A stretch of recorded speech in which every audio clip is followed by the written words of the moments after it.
So I've been waiting right ahead and see if anyone from the diaspora speak about the situation about this 16-year-old kid in Germany. He's from Senegal, but he was in Germany. You know, a lot of them don't like to stay in their homeland around their people. But anyway, rest in peace to him. He was killed by police officers in Germany, right? Unjustly. Shot in the front and the back. I mean, he was unarmed. It was a murder. Well, I haven't seen nobody from the diaspora speak about this yet. They too busy talking about how FBA is a hate group and how dare y'all want to delineate and y'all are nothing, y'all are katas and all this and that. That's all they be putting their energy into, right? But they don't put their energy into their own people and standing up for shit against shit like this, right? See, us over here, we fight for our own. We know how wicked these other groups are. Y'all fail to see it. Y'all embrace white mama and white daddy. Y'all look up to them. And you want to come over here and talk down on us. Okay, cool. But when you get a glimpse of how wicked these other groups are, and we've been telling y'all this shit from day one, then you want to turn a blind eye. But I'm not going to let y'all turn a blind eye. Our beloved Dr. Wilson, she said white supremacy is a global construct. Even people like Tariq, Umar, they expose how white supremacy is a global construct. But y'all don't even want to believe that it exists. Like, no, y'all just lazy akatas and y'all need to pull yourselves up by your bootstraps, yada yada yada. Okay, cool. Well, maybe since y'all don't want to believe the people I name or myself because we're black, well, maybe you'll believe your white mama, somebody that you worship. Check this shit out. So this is my second video now about the public assassination yesterday in Germany of a 16-year-old black boy by the German cops. They were like 10 old white men with machine guns and they shot him 30 times in the head, stomach, and when he was already dead, they kept shooting him in the back. So let me explain you why the cops will be free as a kite, they will face no punishment. Let me explain. Germany, like Austria or the US, is at its core racist state. In these racist states, the white body is always helpless in relation to the black body. The virgin sanctity of whiteness is endangered even by the proximity to blackness. By virgin sanctity, I mean that white folks, they connote goodness, purity, cleanliness to whites, which must always be protected. So one cop can never handle one non-white person, so they always need an entire troop of cops to ward off this perceived threat. In white supremacist states, every bullet this boy took is being justified based on a perceived threat he posed by virtue of being black. All praise to Yahweh, Ba'ashem Yahushai, Ba'ashem Wakakodash. Double honor to the apostle of Great Millstone that teaches this truth. And much appreciation to all that can preaching the truth and sincerity out there.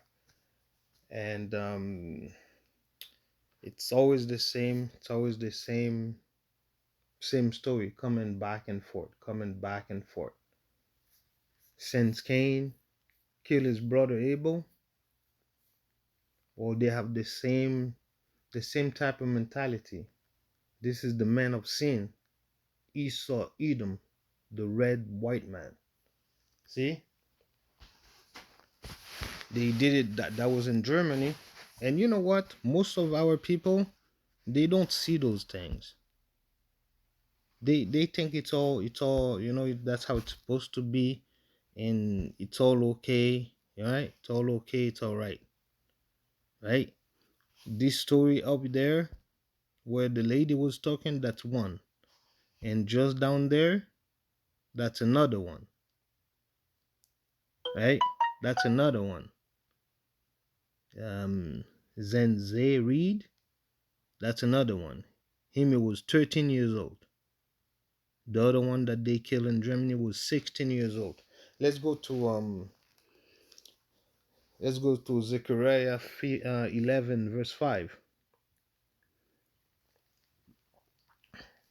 Whose possessor slay them and hold himself not guilty, and they that slay them says, Blessed be the Lord, for I am rich, and their own shepherd pitied them not. Like in those churches, all there's like millions, thousands, millions of churches. Why they never talk about those kind of stuff? Because they're paid to not talk about it. They're paid to not talk about it. You know, it's more profitable for them, right? This lesson is supposed to be a really short little lesson. But I mean, there's so many things happening. I mean, I got couple precepts here. I'm not too sure how long it's gonna last, but should be pretty long because I got something after that. Romans 8. Let's go to Romans 8 verse 36. Romans 8 verse 36. As it is written, for thy sake we are killed all the day long. We are counted as sheep for the slaughter. They basically look at us like sheep to the slaughter. And when they kill, they know that they're gonna go and punish. Just like Zechariah says, like they're supposed to kill them, right, and hold themselves not guilty because their court system is gonna help them to get out of it. That's the man of sin, right? It's incredible. So let's go see that other and everything that we're gonna do, it's never gonna override what they do, right? The court system or whatever, right? Like you see on that post there, it says justice for Zenze Reed, right? Please join us for the community press conference Sunday, whatever, right? 2 p.m. It's never gonna do anything. There's phone number and blah, like you can do whatever you want. It's never gonna change. Their court system is rigged to hold himself not guilty, right? And let me see, there's that picture I have there. Okay, yeah, there's that picture there, right? I was not able to find that story there, but I have it. I took a picture of a phone, of my other phone, so I could so it says, so there's that other story there on the second half of the page, right? It says let me see, yeah, it says suspected, right? Like they don't tell you, when it's them, it's suspected, right? It's white supremacy name, Craig Butler, right? Stop his truck. So he took the time to stop his truck, got out of it, and shot that 13-year-old black boy, right? Zenzi Reed in the back multiple times, killing him, right? And for some reason unknown, they say unknown, the prosecutor dropped the charge against the murder suspect. See that? That's how it is. That's how it is, right? It's absolutely crazy, right? Crazy. So let's go to Ecclesiasticus 10 verse 6 to 7. Folly is set in great dignity, and the rich is in low places. See, folly, all their laws, everything, right? Like now they have the legal weed, right? But couple years, some years back or decades back, you would have like a gram or whatever, like amount of weed on you. You could go in jail for who knows how long, right? depending on the size, you can go for years. But now it's all legal, but it's profitable to them, so it's good, right? It's good. Um, and it's folly, right? All the laws, it's like man can be with man, woman with woman, no problem and stuff like so. It's all folly, right? Folly is set in great dignity, and the rich sit in low places, because Jacob is gonna inherit everything. Jacob is gonna have it all, but now we're sitting in low places. Verse 7: I've seen servants upon horses, and prince walking as servants upon the earth. That's what's happening. Huh? Wasn't that guy in his truck, got out of his truck to unload his gun on the back of that 13-year-old boy? You know? Um it's absolutely amazing, And even King David was dealing with those kind of stuff. He's seen the wicked, prosper. He's seen the wicked, you know, I mean, boasting himself, and that's why he was praying. He was praying. When he was praying, he was saying all this stuff to the Lord. Let's go to Psalm 13, verse 1 and 2.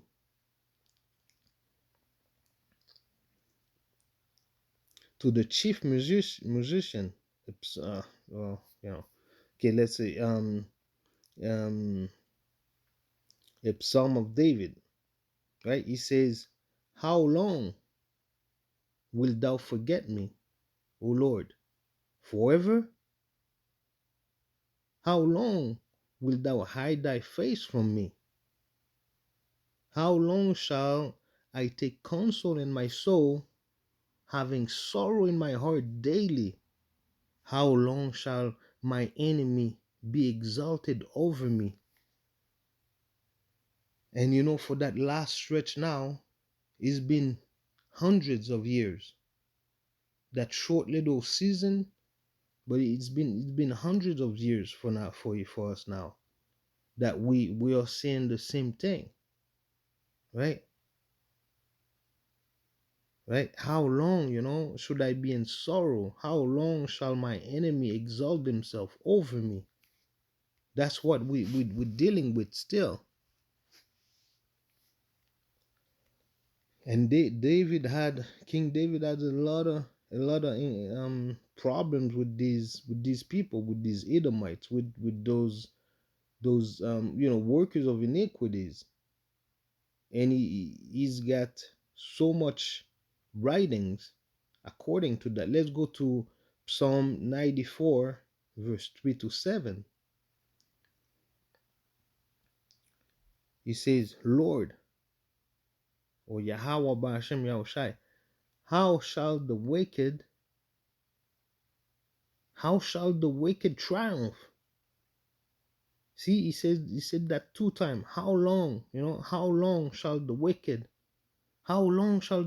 triumph? Verse 4: how long shall they order and speak the hard things, and and all the workers of iniquity boast themselves?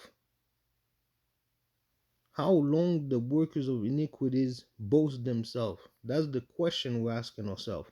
And we know that it's until that our Lord Yahweh Shai comes, that Yahweh Bashem Yahushai is gonna say, this is the time, and the elector seal and the MOTB has been implemented, and famine and all that. Jacob's troubles is ramping up, and that's when we know that time, that predetermined time is set. And that's when we won't have to ask that question. But until then, how long?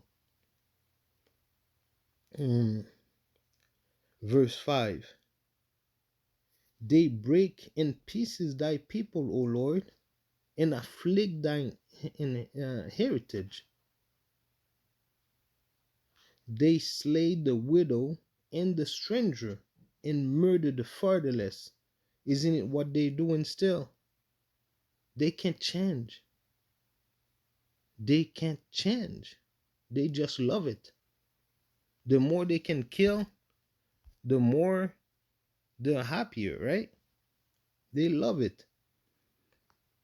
Verse 7, yet they say, the Lord shall not see, neither shall the God of Jacob regard it. They think that, it's all good. It's all good, like, I mean, these people, they don't worth anything. They don't worth anything for us. They don't worth anything to us. They don't worth anything to the Lord, right? They don't worth anything to the God of Jacob. Really, they think it's their God, but their God, to them, their God is, it's allowing them to do anything they do. But the time will come that they're gonna say our fathers have inherited lies, and they will understand it, but it'll be too late, because that's their time that they're gonna go into slavery. Who lives into captivity shall go into captivity, right? So let's go to our last verse. It's eight Romans 8 and 35.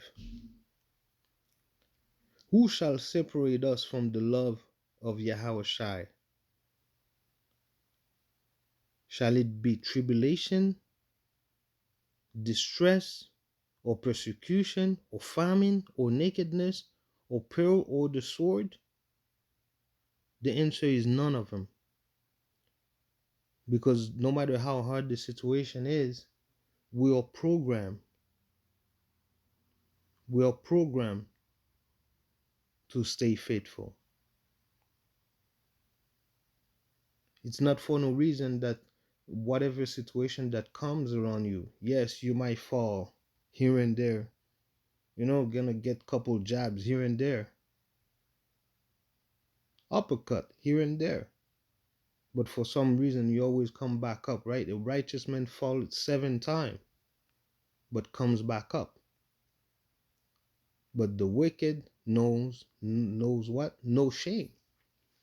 The wicked knows no shame. He's always gonna keep on going to his pork chops, Christianity, or whatever he's into, whatever it is. I hope this lesson was edifying. All praise to Yahweh Ba'Shem Yahushai Ba'Shem Okakodash. Double honor to the apostle of Great Millstone that teaches these truths. Much appreciation and honor to all that come preaching the truth and sincerity out there. Shalom.